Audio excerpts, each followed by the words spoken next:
Welcome to the deep dive. Today, our mission is a really sharp, very specific analysis of road behavior. Hmm. And we're not guided by, the usual academic reports or city planning documents.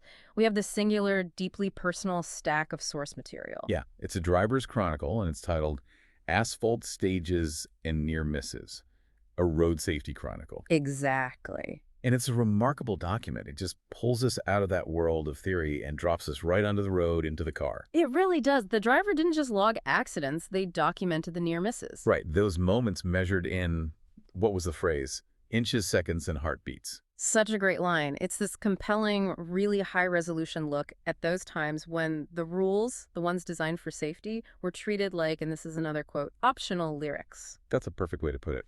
So what we're looking for here is the pattern. This chronicle shows how quickly safety just gets thrown out the window when drivers prioritize performance or, let's be honest, just raw aggression over being predictable. Absolutely. So our mission for this deep dive is clear.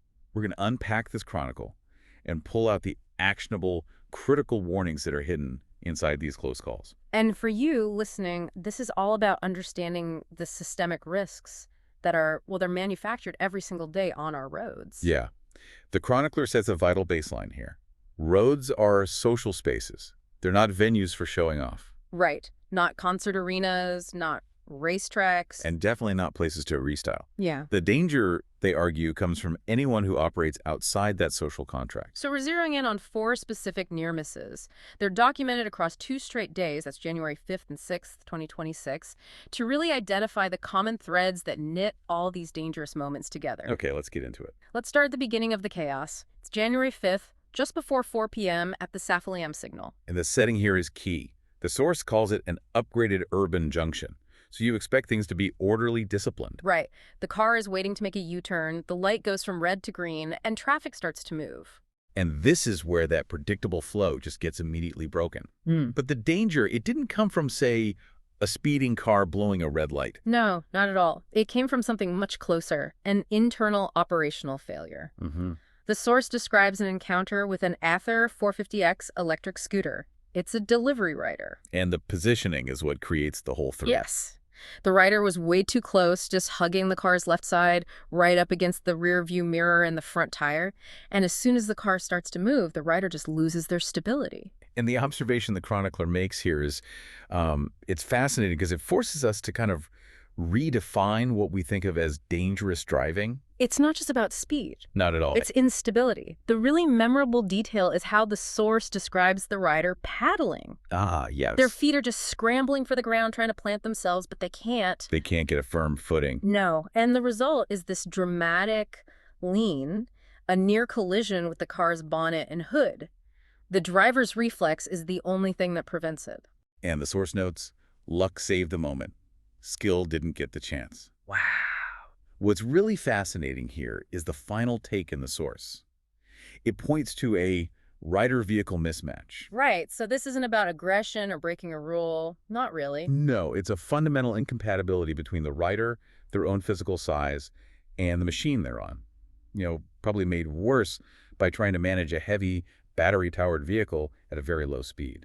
That's a really important distinction. It kind of shifts the focus from just a momentary lapse of judgment to a systemic failure. Exactly. We always think risk is external, the other driver, the speeder. But here, the risk is baked right into the setup. When the scooter is too high for the rider to firmly plant both feet, especially if you're trying to balance a load, they just don't have that foundational stability. So if they have to rely on scrambling their feet to stay upright in moving traffic, They're going to fail. It's just a matter of time. so a basic physical limitation becomes this critical point of failure for everyone around them. And that's the warning. Even in slow, supposedly disciplined traffic, if the basic operational fit is wrong, if the vehicle just doesn't match the operator, a critical failure can be triggered by the simplest thing, like starting from a dead stop. And this highlights one of those 4 key threads the driver identified: danger from an equipment mismatch, which is totally separate from aggression. Precisely. Okay, so that was operational failure in a controlled, low-speed setting. Now let's see how that desire for performance really escalates when the road itself gets more challenging. Right. We move just 41 minutes later, same day, to the Kaimanam Churumuku Maruther Kadavu stretch. The source calls it a driver's test disguised as a service road, And it's defined by S-curves. which immediately raises the stake. Oh, absolutely. S-curves demand planning, smooth steering, and most importantly, strict lane discipline. The margin for error is tiny. Exactly. So at 16.39, the driver is doing a totally necessary legal overtake on an auto that's waiting to make a U-turn. Everything is by the book. And that's when the motorcycle decides to introduce chaos. With a pillion rider, no less. And this wasn't a normal pass. The source calls it a slicing maneuver. And the geometry here is so important. If we're connecting this to the bigger picture, this maneuver is the pure embodiment of prioritizing that performance over predictability. Explain that. Well, the rider cuts across a solid white line, overtakes the car from the right, and then, in the driver's own words, he slanted across my bonnet like a blade. Wow. And the threat level just goes vertical because at that exact same instant, there's an oncoming two-wheeler already in the picture. Terrible timing. It's disastrous. The chronicler says the different groups, the auto, the car, the slicing bike, and the oncoming rider, were barely 2 feet away from becoming a headline. It's an immediate high-speed game of chicken. It is. A move like that, it just shows this absolute confidence in your own skill and ego, really, that completely ignores physics and mutual safety. He's injecting pure, unnecessary chaos into a very demanding stretch of road. And the chronicler really nails the cultural justification for this, saying, some call it style, some call it courage. Traffic investigators call it avoidable. That just sums up the whole conflict, doesn't it? What one person sees as driving skill is objectively just reckless behavior that relies entirely on the reflexes of the other predictable driver. So this incident perfectly illustrates two of those other core threads: the normalization of unsafe overtakes and just a total disregard for lane discipline. They're tearing up the social contract of the road, all to save, what, a few seconds. So when you talk about that social contract, when these drivers feel entitled to do these slicing maneuvers, is shared responsibility even the right way to think about it anymore? I don't think so. It becomes pure survival for the predictable drivers. The ones just trying to follow the rules. Right. Shared responsibility assumes everyone is cooperating.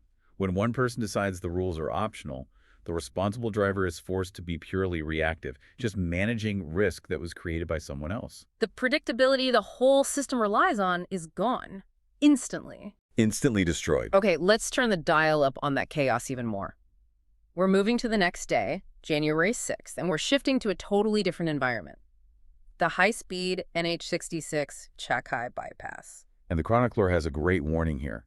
Highways have long memory and short mercy. Ooh, I like that. This is where things transition from being isolated incidents to what feels like a constant systemic threat. At highway speeds, those fractions of a second for reaction time, they become microseconds. And the driver experienced 2 consecutive near misses in less than a minute. We're talking 16.39 and then 16.4. This is really the peak of the chaos in the narrative. Okay, so let's break it down. First one, 16.39. A Yamaha MT-15 with a pillion.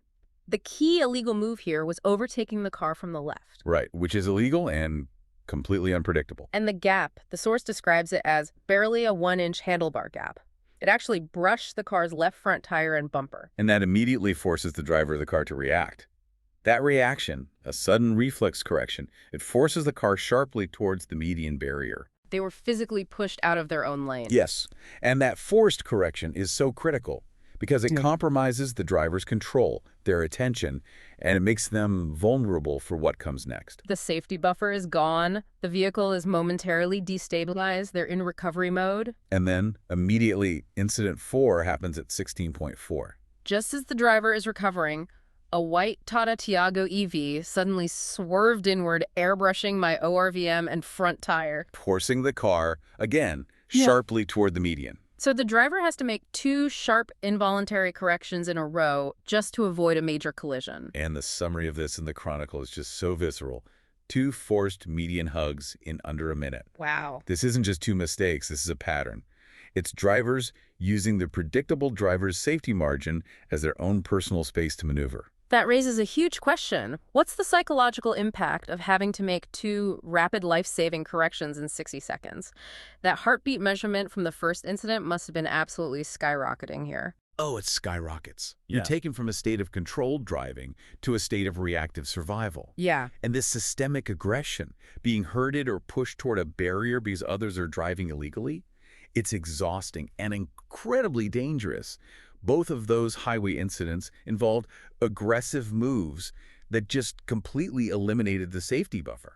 So on the highway, we really see the cumulative effect of all those ignored rules. The driver's safety reminder gets back to the core issue we've been talking about: drive predictable. And that's the perfect counterpoint. Yeah. Because when other vehicles are unpredictable, especially at high speeds, the danger doesn't just double, it compounds exponentially. The driver who's following the rules is forced to act as the traffic safety system for every aggressive driver around them. They are. So here's where it gets, I think, really interesting, because now we can synthesize all this. We've been through dramatically different A environments. signalized junction, Yeah. a road with S-curves, a national highway. Right. But every single one of these near misses, whether it was a slow speed wobble or high speed hurting, they all shared these four dangerous common threads. And that synthesis is the most valuable thing to come out of this chronicle.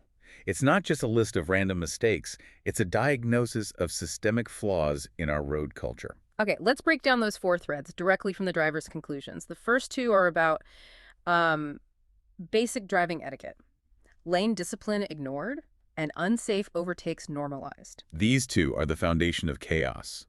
Lane discipline is communication. You signal your intent with your position. Right. When lanes are ignored or solid lines are treated like mere suggestions, that communication breaks down instantly. And unsafe overtakes like that slicing move or passing on the left, that's not just risky, it shows a fundamental entitlement. A belief that your agenda is more important than the public safety system. Exactly. Then we have the third thread, the one that stood out so clearly in that first incident: rider-vehicle mismatch. And this is the one that gets overlooked. It's an operational failure. It reminds us that safety isn't just about attitude, it's also about engineering and logistics. If a system, like a delivery fleet, puts a rider on a vehicle they can't confidently handle at slow speeds, that system has already created a high-risk failure point. So the risk in that case is more about economics and preparation, not necessarily malicious intent. It can be, yes. And finally, the fourth and maybe the most crucial thread that ties all the aggression and ego together: performance prioritized over predictability. This is the mindset shift. Predictability means smooth inputs, respecting distance, signaling clearly, following the lane structure. The basics. The basics. Performance in this dangerous context means maximizing maneuverability and minimizing delay, and that almost always requires abrupt, unpredictable moves. The driver who prioritizes performance sees caution and rules as limitations, not necessities. Precisely. And so the chronicler's conclusion is this powerful and really memorable metaphor: roads are not reals, and luck is not a system. It just drives home the core message. Near misses aren't just thrilling stories you tell your friends later. No. They are, in the driver's own words, warnings delivered in advance. They are data points proving that relying on external factors, your reflexes, or just dumb luck, is completely unsustainable. So the ultimate lesson for you, the learner, is understanding that the entire traffic system, it relies on mutual predictability. If you know the car next to you is going to respect that solid white line, you can plan your own movements. But when that predictability is abandoned, the consequence is immediate. You are forced into a life or death decision that's measured in those inches and seconds we talked about. The danger is manufactured instantly by the driver who thinks the rules are for everybody else. Yes. And these four documented near misses give us the insight into the specific behaviors that create that danger. This has been a deeply insightful deep dive into this road safety chronicle. We've seen how fast chaos can escalate, from instability at a traffic light to systemic high-speed aggression. And it's all underpinned by the same few dangerous threads. The takeaway seems clear. The only real defense against unpredictable driving is your own hypervigilance and your own commitment to the rules. I think so. And the chronicler ended their account with a clear directive that applies to everyone. Value leaves, starting with your own. It makes you think, doesn't it? If, as the source suggests, near misses are just warnings delivered in advance, what systems or behaviors could you implement today to ensure that your driving is so overwhelmingly predictable and rule compliant that you remove yourself entirely from ever having to rely on someone else's luck to survive the journey?